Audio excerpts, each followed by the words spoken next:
So we're walking down Taft Street in Coventry, Rhode Island. Yep, we are. It's a quiet residential street right near a branch of the Pawtuxet River. It is. And there was a time, just a few centuries ago, when this was all farmland, woods, and homesteads. Now, considering now this is basically a suburb of Providence, that's tough to imagine. Yeah, I get it. Okay, so our destination is right over there on the left. All right. I see a sign by the edge of the street. It says Spell Hall. Right. That was the original name of this historic building that dates all the way back to 1770. All right, let's head up the brick walkway. Oh, man, this is a gorgeous old house, isn't yeah. it? It's 2.5 stories. There are 2 brick chimneys on either side of the roof. The windows look old-time colonial. It's clearly been well preserved over the years. It has, but there's another relic from the past that's still knocking around inside. Though it was originally called Spell Hall, it's better known as the Nathanael Greene Homestead. And we're here because they say it's haunted. Hello, I'm Jeff Belanger. Welcome to episode 389 of the New England Legends podcast. And I'm Ray Auger. Thank you for joining us on our mission to chronicle every legend in New England, one story at a time. Now, most of our story leads come from you, so please reach out to us anytime through our website with your local tales of monsters, ghosts, aliens, roadside oddities, or any other wicked strangeness you think we should know about. We'll go looking for the ghost of the Nathanael Greene Homestead right after this word from our sponsor. Now, as we mentioned, the Nathanael Greene Homestead is a gorgeous and well-preserved historic home that dates all the way back to 1770. Yeah, that's right. Now, think about that, Jeff. We weren't even in America yet when this house was built. True. We were still an English colony. Now, they say this is haunted? They do. I guess that shouldn't be a surprise. When a house gets to be over 250 years old, there's bound to be a ghost or two knocking around. There does seem to be a connection between these great old buildings, history, and haunts, that's for sure. All right, so here's a little more backstory on General Nathanael Greene. He was born in Warwick, Rhode Island back in 1742. He and his brothers were trained by their father as iron masters. They had an iron forge in Warwick that was doing pretty well, so they decided to open a second forge 10 miles north in Coventry. By 1768, the Coventry Forge had grown to a point where 100 families lived nearby. Each family had members who worked for the company. Nathanael had this homestead, he called Spell Hall, built in 1770 on a hill overlooking the Pawtuxet River. The home and its 83 acres of land was a castle where Greene and his family could be near their business interests in town. Now, the Coventry Forge suffered a fire in 1772, but they slowly rebuilt and brought the business back to full operation. However, there was another big problem in those early days. And that is? Well, there was a lot of tension between the American colonies and England. And Nathanael Greene believed it was only a matter of time before a war for independence began. Now, Greene helped establish the Kentish Guards in East Greenwich. This was a military unit established by the Rhode Island General Assembly, and Greene persuaded a British sergeant who had deserted his army to lead and train soldiers for the colonial cause. Now, on the evening of April 19th, 1775, after hearing the news of the first shots fired in Lexington and Concord, Greene mounted his horse and joined the others from the Kentish Guards in a march towards Boston.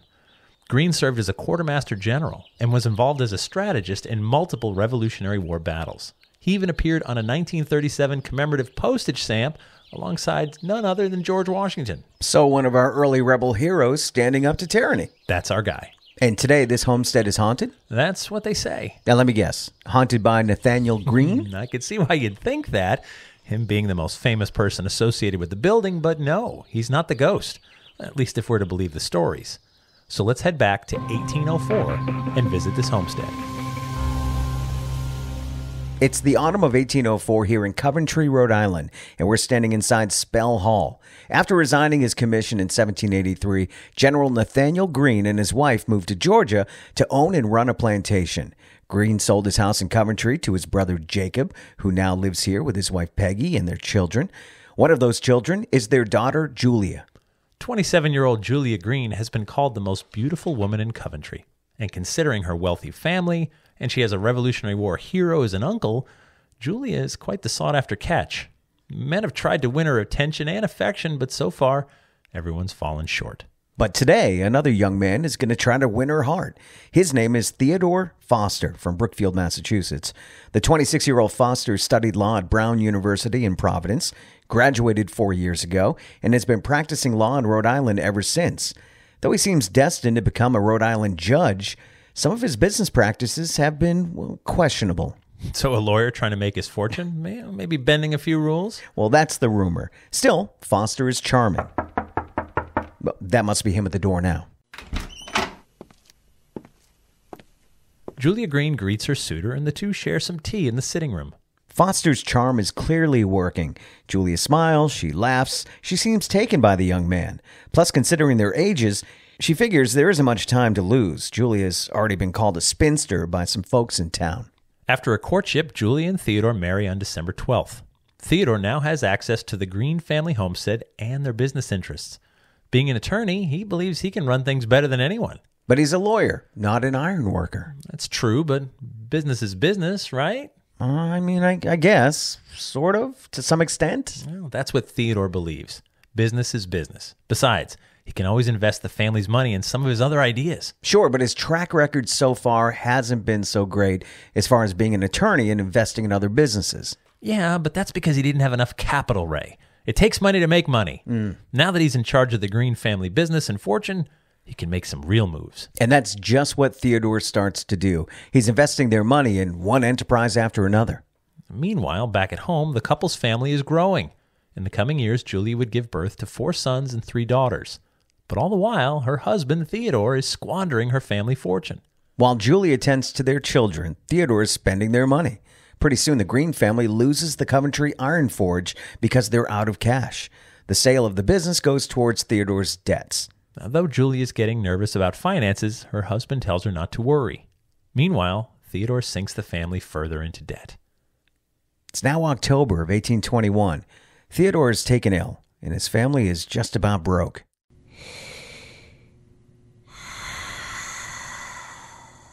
He soon draws his last breath. He was 43 years old. His wife and children are forced to leave their family home in Coventry and move to western Massachusetts. Julia is angry at herself more than anything. She believes it's her fault for marrying a man who lost her family fortune. Theodore is buried in a family plot in Coventry, but his grave isn't marked. And that brings us back to today.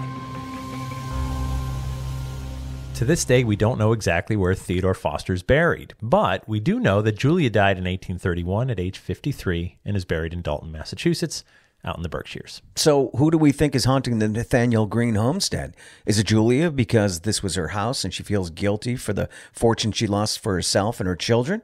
Does she blame herself? Maybe, but there's one other candidate. Elizabeth Margaret Greene was born here at the homestead in 1814. She went through 3 husbands who all died on her. She lost children in the house, and she would be the last of Jacob Greene's line to live in the Nathanael Greene homestead. So she's also a candidate because of all the death and sadness? She is. Now, people have reported strange smells like bread baking, even though no one's cooked in the house for many decades. And they've seen shadows, and they hear noises.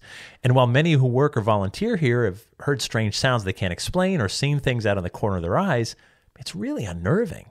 Imagine you're here alone and you hear someone walking around upstairs. Yeah, that would freak me out for sure. So by naming these things that bump in the night, calling it Julia Greene or Elizabeth Margaret Greene, we give ourselves a sense of control. It's a false sense because how can we really know for sure? But still, we connect with their sadness or disappointment and speculate the reason why they may want to linger in this historic home. Plus, when you walk inside, it looks like 200 years ago. Yeah. The furniture, the decor. This place is like a time warp back to when families lived and died in here. So true. I mean, if these walls could talk, well, at the Nathanael Greene homestead, maybe they can.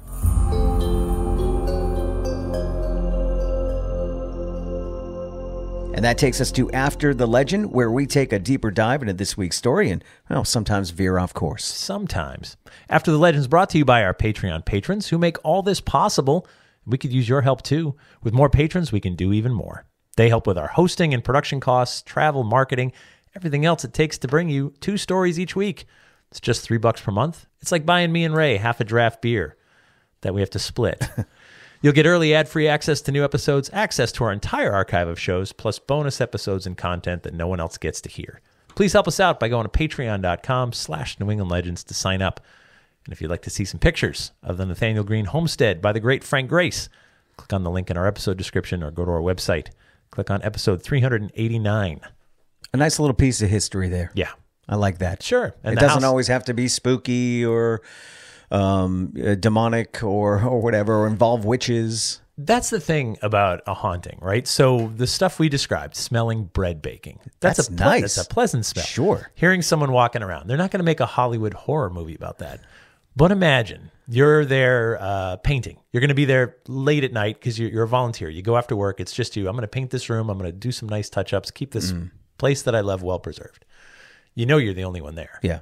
And you hear someone distinctly walking around upstairs. Yeah. That is really frightening. It's frightening without even thinking. I mean, you're judging right out of the gate. Yeah. I mean, that could be a nice ghost. Sure. And they live there, so, I mean, you're intruding on their property, their time. Right. But they don't belong there. Yeah, I guess. I'm the only living person here. I'm painting this room and, loving this building and taking care of it, and I hear someone else inside. And we've all seen too many movies Right. that don't end well. And so you're scared. Yeah. Because that is frightening. Yeah. Even though you're maybe in no danger whatsoever. Right. It's still a very frightening thing. Sure. I also was thinking about the story of Julia. I was reading an article about how the partner you choose in life has such a profound effect on your health, your wealth, and your happiness. Oh, absolutely. So you're sharing a life with somebody, Right. like in the truest sense. Right. So if you marry someone who just like drinks a lot, you're going to drink more than you probably would have otherwise. Right. If you marry a health food nut, you're probably going to eat a little healthier. If you marry someone who just eats a lot of junk food, Yeah. you're probably going to eat worse. If you marry a go-getter, you might have more money. Right. Then you might be a little more of a go-getter to Yeah. sort of like match that energy. So it's so important, the partners we pick, especially if you're rich. Don't marry someone that's going to be like, I can't wait to get that money. And just, I got this idea. It's going to be big. Prenups. Yeah, prenups, right? That was before the days. But yeah, that it really is true how much, the people you live with affects everything about you. Yeah. And, it's exciting, I guess, to have all that money, marry into money and think, well, now I'm a part of that. That is part my money. Why didn't we do that? Let's do some exciting things. I know, right? Yeah.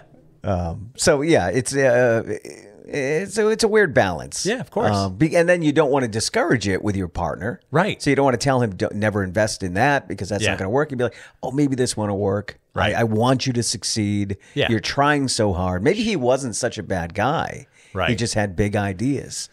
Maybe give him an allowance. You know what I mean? Here's the family money. I'm going to give you this much. You do whatever you want with it. You want to gamble it or invest it in something, use this. Yeah. And then we still have, the nest egg to fall back on. But women couldn't speak up really back then. It wasn't her money anymore once she got married. That's true, yeah. Couldn't vote, couldn't own land. Right. Yeah. No, that was before that So time. he could have been very much a predator. Yeah. Yeah. And I would imagine many were back then. An attorney who's a predator? Ray, come on. Sorry. How dare you sully the good name of attorneys everywhere? Right. No, I get it. But yeah, no, but the house is gorgeous. The house is, I'm sure, beautiful, so well maintained and taken care of. Well, they knew how to build houses back then. But you also had to take care of it ongoing, right? That's the other part of it. Because no matter how well built, it will rot. Sure. So that the folks take such good care of it today, and it's cool. It's cool to like time warp, to walk in and be like, wow, this is colonial era. This is before we were America. This was a house that saw everything from like talk of the revolution through, trains, through airplane flight, through space travel, through moon landings, and Oh, that's the movie with Tom Hanks that just came out. Did you see that? No, what is it? What was the name of it? It was from the point of view of a living room, but across the street was an old colonial home. Oh. And they did flash back to when the actual house wasn't there, and you just saw the colonial house. And I think it was a relative of George Washington. Oh. So there was some scenes there, and then the house was built, but it was the same camera shot into a living room, and it was cool. about a family that grew up there and some of the other people that lived there. But there was an old colonial house across the street that was there for the whole time. I forgot the name of it. Wow. But it's pretty amazing. It just came out. Yeah. All right. Well, Robert Zemeckis. Oh. The special effects were really cool with that one camera shot. Oh, that's cool. I have to check that out. But yeah, so, if the walls could talk. Yeah. I mean, I think any walls can talk. It doesn't have to be a centuries old building. I think, you walk into some people's homes and just got good energy. Right. Some people are just like, oh, whatever, the house could be 20 years old. That's it. But it's got like good energy. You can feel it. Yeah. You're just like, oh, this is a positive place. Other times you feel negative. You're just like, ooh, shouldn't be here right don't now. like being here. I'd rather leave. So there is definitely something to that. And then when you start to consider all the history, and then we connect. I've said a million times, I think we summon these ghosts, right? We think like, oh my God, imagine losing the family fortune, how awful you'd feel. Imagine you've gone through 3 husbands and had children die in this house. Like, sure, those are the sad points, but I'm sure she had a lot of joy too. Yeah. She had children grow up and have birthdays and say funny things. She loved baking breads for them. Right. You know? Yeah. Right. Yeah. Like there was joy too. Yeah. But we remember the tragedies, which is too bad we're so negatively focused. But when it comes to hauntings, I think that part is pretty critical to the recipe, is that we look for something scary in the past. Now, before we part ways until next time, please make sure to subscribe wherever you get your podcasts, because it's free. And if you could join the New England Legends Army and post a review, share your favorite episodes on social media, or join our super secret Facebook group, we'd appreciate it. That's how we continue to grow. So many of our stories are crowdsourced from you, so please keep those ideas coming. And we'd like to thank our sponsors, and thank you so very much to our Patreon patrons. And our theme music is by John Judd. Until next time, remember, the bizarre is closer than you think.